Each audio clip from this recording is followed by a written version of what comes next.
So your chromosomes occur in pairs, and on each pair there will be a certain number of genes. Now these genes will happen on the same part of each chromosome. An allele is the alternate form of a gene. So on one chromosome you might have one gene, on the other chromosome at the same location for the same gene you've got a different version of that gene.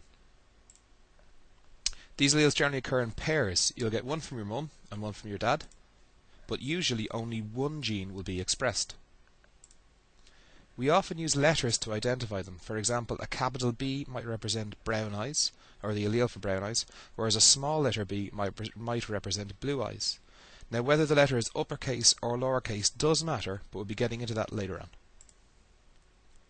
Two key words you need to know at this point are the phenotype, which is an organism's observable physical characteristics. For example, hair color, eye color, length of the stalk of a plant, what color the flower is. All of these physical things that you can observe are the phenotype.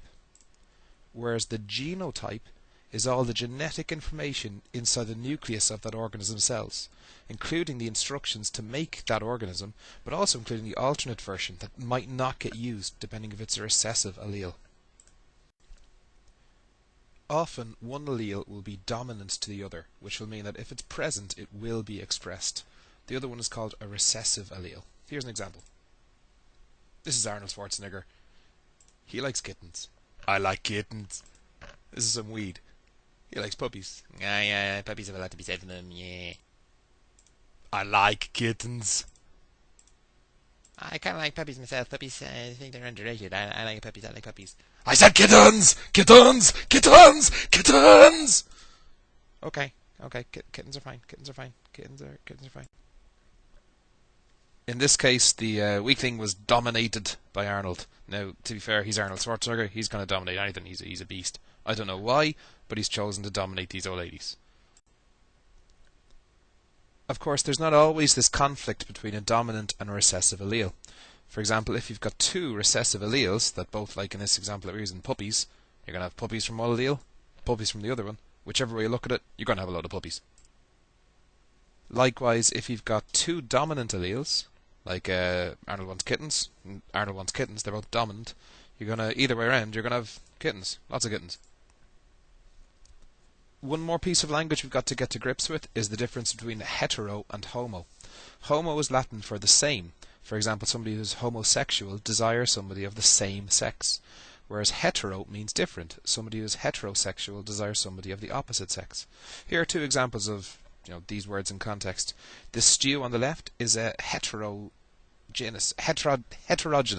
It's different. If you took a spoonful from one bit, it's going to be different from a spoonful from the other. Whereas the tomato soup on the right is homogeneous. No matter where you take your spoon from, it's always going to be tomato soup. It's going to be the same. In terms of genetics, coming back to those alleles that we talked about, one which has a dominant, an organism which has a dominant and a recessive allele will be heterozygous, whereas something which has two recessive alleles is homozygous. Likewise, something with two dominant alleles is also homozygous. Here's a look at that gender determination diagram again. And if you look at the female, she can provide X chromosomes only, so in a sense that's kind of homo. Whereas if you look at the male, he can provide an X or a Y chromosome, and in a way that's kind of hetero. Again, we'll be coming back to this later on. Now that we've got a grip on the language on homozygous and heterozygous and dominant and recessive alleles, let's use this knowledge to have a look at Mendel's experiment again. Hopefully we can gather something new from it now. So from this point on, we're going to refer to the allele for making green peas as a capital G, and the allele for making yellow peas as a small g. Looking at the experiment Mendel started with, he spent a lot of time producing peas that were true breeding to make green peas. So this green pea here could have two possible genotypes. It could either be homozygous dominant with two capital G's, or it could be heterozygous, having two different alleles, a capital G and a small g. But because he spent so long obtaining true breeding pea plants, we can eliminate the heterozygous possibility, because otherwise a yellow pea would have cropped up at some point in the history. So he started with these pure breeding dominant alleles, and they can only provide two the same kind of gamete. They can provide either a dominant allele or a dominant allele. There's no variety there. So we cross them with a yellow pea plant, which, because the yellow allele is recessive, the genotype must be homozygous, as in the same, recessive. Now again, this can only produce small g gametes. Now if we're to cross these, we'll just run through this kind of grid where we look at the possibilities. So if you combine one gamete from the green pea plant with the gamete from the yellow one, you can get a capital G, small g, which will again provide a green pea plant. This is the heterozygous. Again, same thing. Again, same thing. Again, same thing. 100% of your offspring is going to have green peas, and they will all be heterozygous, having two different alleles.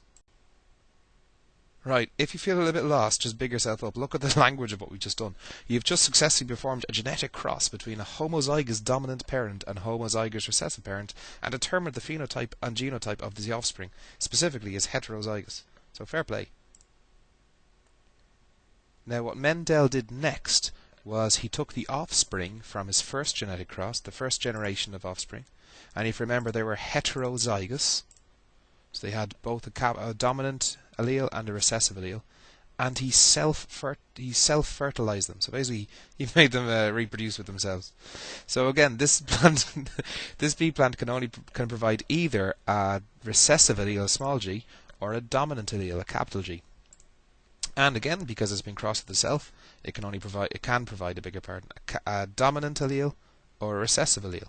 So if we run one of those grids again, which by the way we call a Punnett square, and it's used for determining what the offspring are going to be like, there's a few different possibilities this time.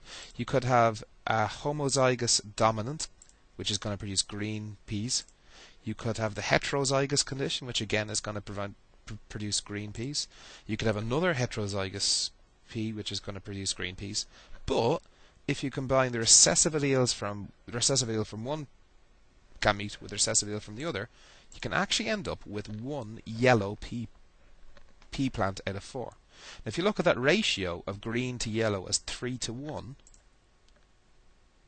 so if you think back to our Brussels sprout experiment where I subjected you to the PTC paper, and before I did that I predicted that 3/4 of you would be affected by it and would detect it, would taste it, whereas 1/4 would wonder what all the fuss is about.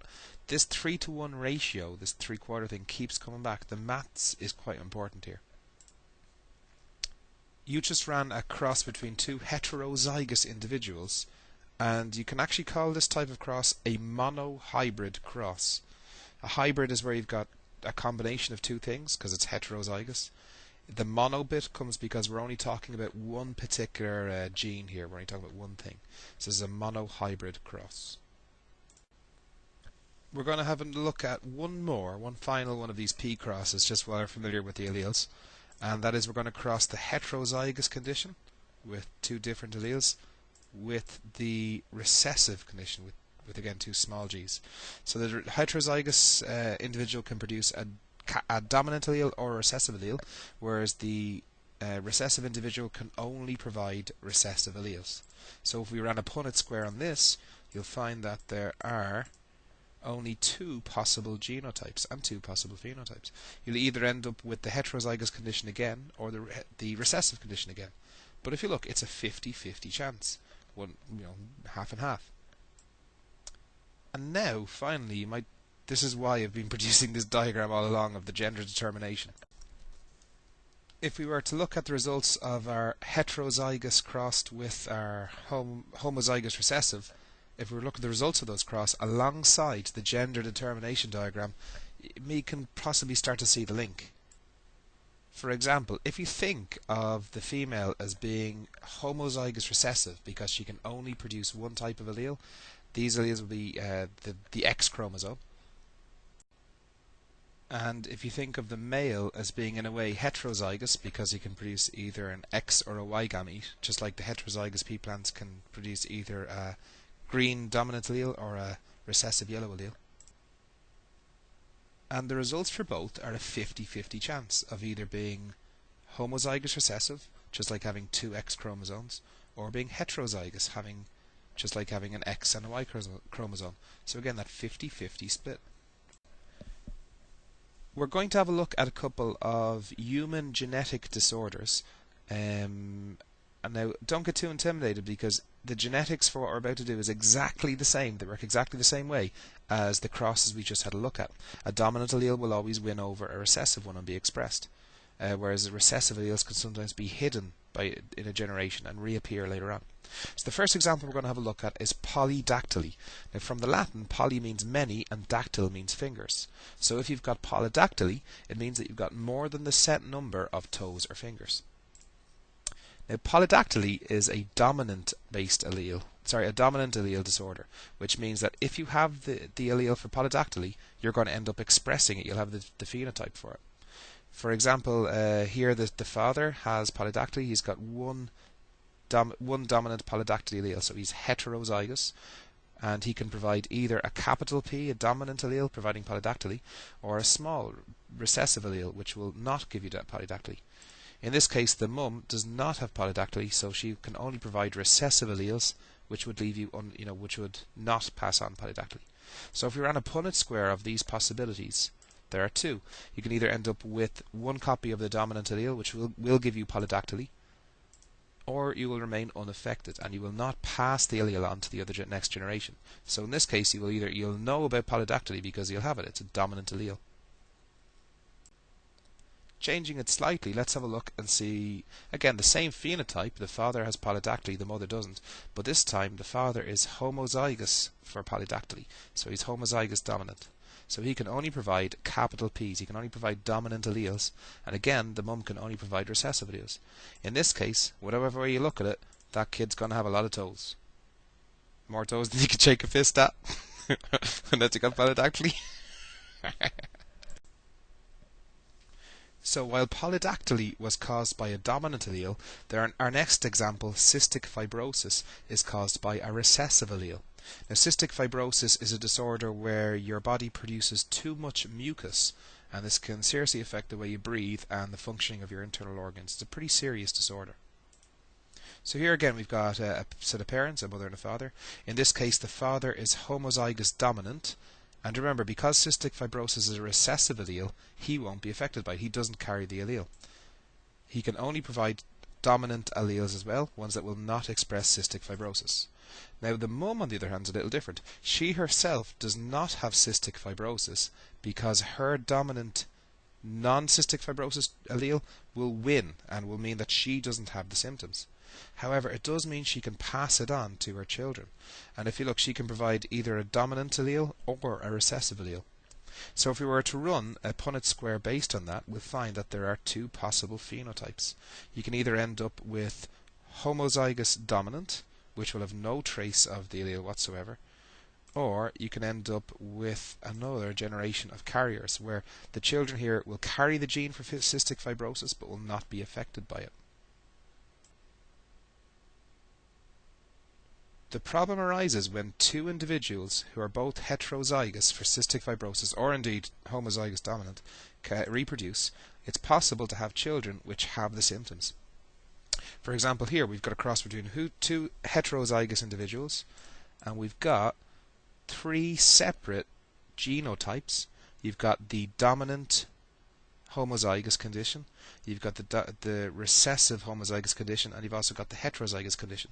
So in the top left of that square, the homozygous dominant condition, there's no trace of the cystic fibrosis gene at all, allele at all.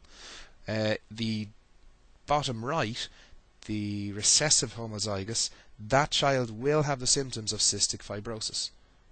And the other two, the heterozygous conditions in the other two corners, again, these children will not have cystic fibrosis, but they can pass the gene on to their own kids. Our last example is Huntington's disease, another genetic disorder caused by a dominant allele, meaning if you have the Huntington's disease allele, you will develop the condition in later life. Now, Huntington's disease is a severe neurological disease. It affects your nerve tissue, and it's degenerative, which means it gets worse over time. There's no known cure. And the real problem with Huntington's, well, not the real problem, beg your pardon, but one of the problems is that it only shows itself when you reach middle age. Now, at this point, most people will have already had children if that's what they wanted to do. Now, we can screen for Huntington's disease, so people can sometimes find out if they've got the allele. But of course, some people might not want to know. They might not want to know that later on they might be affected by this, or they might not want to know, in case it affects how they want to have children. Again, there's a lot of ethics involved here.